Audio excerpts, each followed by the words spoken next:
Today I'm going to show you how to make a budget. What is a budget? It is a plan for your money. It is a tool that helps you to understand how much money you have coming in, how much you are spending, and where your money is going. If you do not have a budget, you're probably living paycheck to paycheck. The purpose of a budget is to ensure that you have enough money to cover your necessities and reach your financial goals, while also helping you to identify areas where you may be able to cut back on spending. A budget can be created on a monthly, quarterly, or annual basis, and it's important to regularly review and adjust it to reflect changes in income and expenses. It can be done manually, using a spreadsheet, or by using a budgeting app.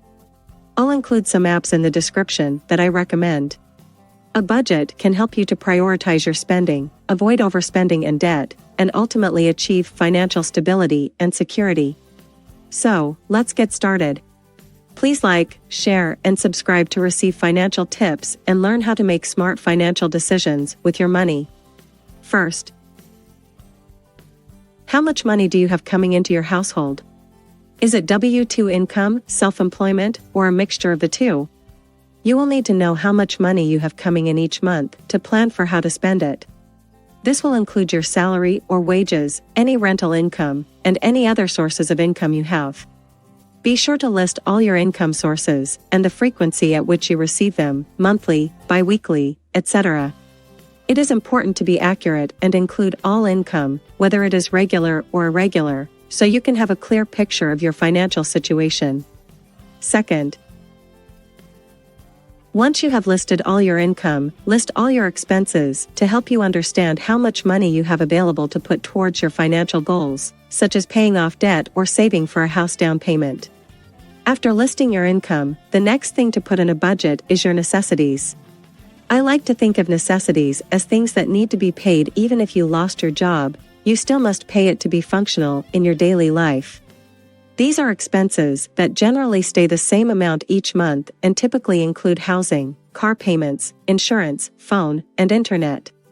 Some examples include rent or mortgage payments. In your budget, your housing cost should only be 25% of your monthly income. This means that you should be able to make your monthly housing cost in 1 week of work.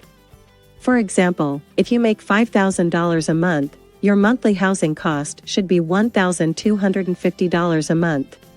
Anything more and you're overspending on housing. If over 50% of your income is going toward housing, how can you properly pay for all your necessities and eventually your wants? This can be challenging if you are in a lease or a mortgage. Options to help with this could be increasing your income or decreasing your expenses to help with this plan. The next thing is food. Figure out how much it will cost to feed yourself or family for 1 month. This number should not include restaurants, only groceries. Next is insurance. Being properly insured is important, and having health, auto, life, rental insurance, disability, etc. These are all important. Having insurance can help protect you and your assets from financial loss, can give you peace of mind and help with compliance with laws and regulations. It's important to evaluate your insurance needs and choose the appropriate coverage for you and your family. The professionals in our office can help you find the right policy to fit your needs and budget if this is a concern for you. Be sure to like and subscribe as we will continue to share financial tips, strategies, and help you make smart financial decisions with your money. Third, once you have listed all your necessities, list your variable expenses, which are expenses that change from month to month, such as transportation, entertainment, utilities, and clothing. Having a clear and detailed view of your necessities and variable expenses will help you to make informed decisions about how to allocate your income and prioritize your spending. Fourth,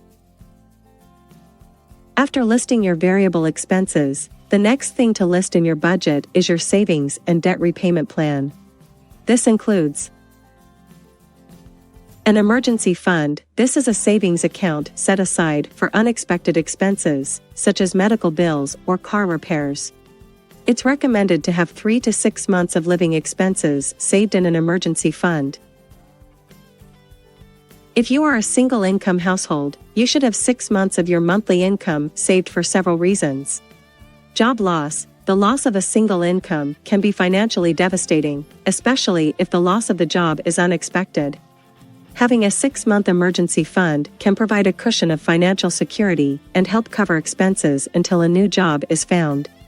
Illness or injury. If a person in a single-income household becomes ill or injured and is unable to work for an extended period, an emergency fund can help cover expenses until they are able to return to work. Unforeseen events. Life is unpredictable, and unforeseen events such as natural disasters, car repairs, or home repairs can happen.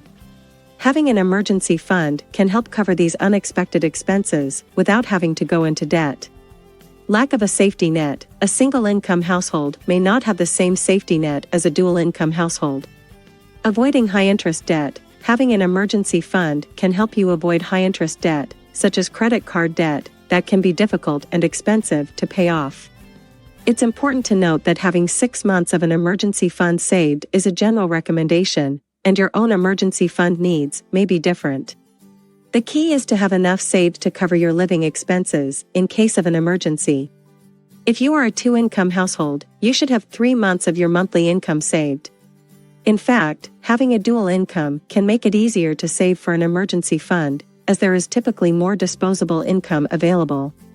However, it is important to keep in mind that a dual-income family may also have more expenses and financial obligations, such as a larger mortgage or more dependents, which may make it more challenging to save for an emergency fund.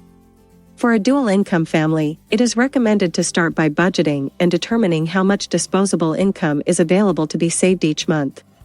Then, set a goal for how much you want to save for an emergency fund, and create a plan for how to reach that goal. Your emergency fund should be placed in a high-interest money market account. A money market account is a type of savings account offered by banks, credit unions, and some financial professionals that typically pays higher interest rates than traditional savings accounts. If you are unfamiliar with these accounts, the financial professionals in our office can help you. It's important to automate the savings process and make it a regular habit. 5th, retirement savings. This includes contributions to a 401k, 403b, or IRA account, and any other retirement savings plan. If your employer offers a 401k or 403b plan, it's important to take advantage of these retirement accounts. Many employers offer matching contributions to your 401k or 403b account, which means that they will contribute a certain amount of money to your account for every dollar you contribute. This is essentially free money that can help your retirement savings grow faster. Other savings. This might include any other savings goals you may have, such as saving for a down payment on a house, a vacation, or a new car. Debt repayment will include any payments you are making to pay off credit card debt, student loans, or other forms of debt. The interest accumulating on your credit cards will outpace the interest you earn from most investments. So, it's important to prioritize paying off high-interest debt first and then focus on investing. By allocating money towards these items, you will be taking steps towards achieving financial stability and security.